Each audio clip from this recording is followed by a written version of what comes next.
10 మంది కాపాడబడి క్షేమంగా ఉన్న ఇద్దరు సిద్ధపడుతున్నారు. జయించిన వాడితోటి ఉండకుండా సంఘలోంచి బయటికి వెళ్ళి లోతుకి ఏ గత వచ్చింది?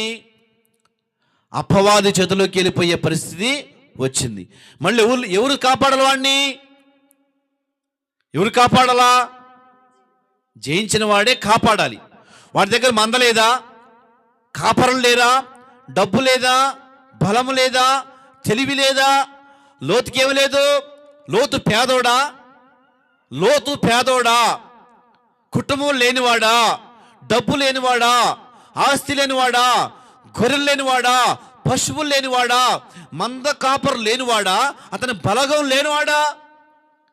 లోతుకి బలగం ఉంది, ఆస్తి ఉంది, గొర్రెలు ఉన్నాయి, మంద కాపర్లు ఉన్నారు, భార్య ఉంది, కూతుళ్ళు ఉన్నారు, అల్లుళ్ళు ఉన్నారు, అందరూ ఉన్నారు.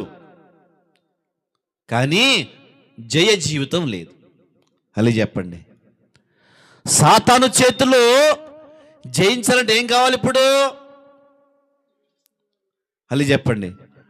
జయించాలంటే జయించిన వాటితో నువ్వు ఉండాలా. అలా చెప్పండి. అబ్రహాము ఏం జయించాడు? ఆల్రెడీ ఈ లోకనబడుతున్న క్రీస్తు విరోధి మీద జయమగిన వాడే అబ్రహాము. హల్లెలూయా. ఆ అబ్రహామే జయించిన సంఘానికి సాదృశ్యం.